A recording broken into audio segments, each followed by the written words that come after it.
Hi, thanks for joining us with Making Words Stick, the Center for Development and Learning. My name is Elena Mangum, and I'm the Literacy and Learning Specialist. The Center for Development and Learning has over 25 years as a premier thought leader in Louisiana. We also hold a national literacy conference called Brain Talk. Our mission is to improve the life chances of all children, especially those at high risk. Purpose is to achieve equity in education, and we believe that all children, regardless of how they look and where they come from, how they learn can and will achieve school success. We really support the science of reading and want to empower educators with that knowledge. To understand how to make words stick, we're going to look at the simple view of reading. Reading to gain meaning is the product of printed word recognition and language comprehension. When you look at this as a math problem, you know that you can't have 1 times 0, we would get 0, or 0 times 1 would still equal 0. So you have to have both printed word recognition and language comprehension to have reading for meaning. Louisa Moats, through her research, has stated that our brains are wired to speak, but we are not wired to read. So teachers, think about students that you're trying to have them memorize word list. How one day they can remember them, the next day they forget them, could be a few weeks they forget them, kind of goes back and forth. And that's because we have to map those sounds into our brain. Today we're going to be looking at this part of the simple view of reading, the printed word recognition. So now we need to understand, how do we get printed word recognition?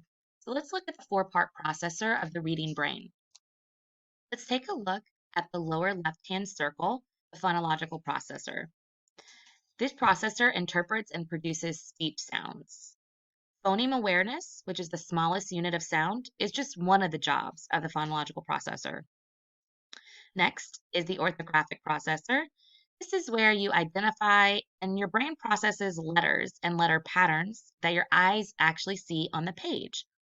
It helps us also to remember letter sequences for spelling. So when you connect the phonological processor with the orthographic processor, the sounds, and then the print, that's when you introduce phonics. Then there's the meaning processor. When we read the orthographic processor, the phonological processor, they communicate with the meaning processor to make sense of the words that we're reading. So this is another word for semantic processor. At the very top, you're going to see the context processor. This deals with background information and sentence context. The context processor interprets the words as you read, and it helps us determine a word's meaning by using the words around it, like context clues. This is that end result of the simple view of reading. We want students to have ability to read with meaning and reading comprehension. So context is important and it's needed, but you can see from this infographic that it does not help a beginning or a struggling reader to have word identification. You have to have orthographic mapping. You need phonological awareness, your orthographic processor, and phonics to decode words on the page. Here are examples of the four-part processor, how it would work or what it would feel like as a reader. Phonological processor, you're activating those sounds. G.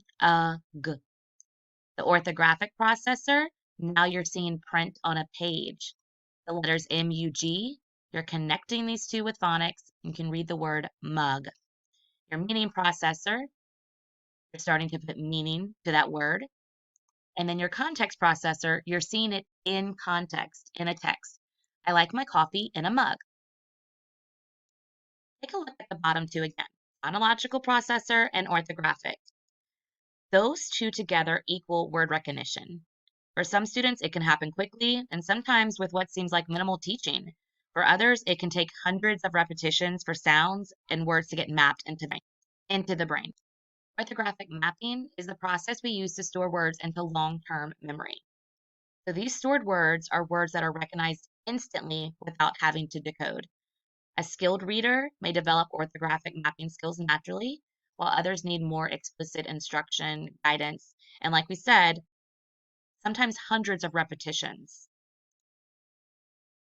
In David Kilpatrick's book, Essentials of Assessing, Preventing, and Overcoming Reading Difficulties and Equipped for Reading Success, David Kilpatrick explains that with orthographic mapping, a reader is using the oral pronunciation of words that's already stored in memory with the correct letter sequences.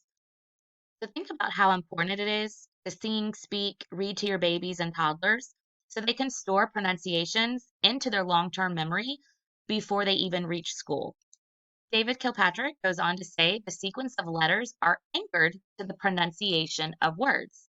These pronunciations are already stored in our long-term memory because we learned to speak well before we learned to read. Turning unknown words into sight words so they stick. So how does that look? So first, students look at text and they notice the letters. They try to sound out the words and they need to connect the letters and sounds. So if they see CAT, they're going to connect the sounds k, at. Sometimes it takes students a little bit longer. They might say k, at, k, at. And then we want students to be able to blend the letters and sounds. Cat. Once they blend the sounds and create words, it's connected to their phonological and semantic lexicons. It's not stored in memory yet. The students will still need more repetitions. And again, some will need more than others. So reviewing the four-part processor again, the processors are linked to the context processor through the meaning processor. So that means word recognition does not happen through context. Context does help once a word has been decoded. Context alone should not be the main tool that students are using and the strategy that students are using to become a reader.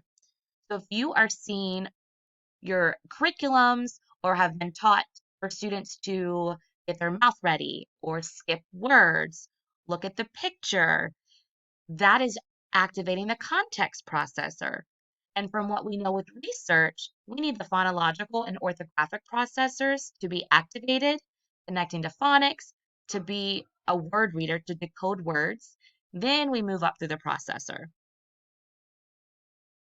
Turns out that contextual guessing not only doesn't help our struggling readers store the unknown word in memory, but it actually hinders them from learning the word. If they can guess, then they're not actually attending to the sequence of letters in the word. Let's stay connected. Email me with any questions or topics you would like to learn more about, elena@cdl.org. You can also follow the Center for Development and Learning on Facebook, LinkedIn, Twitter, and YouTube.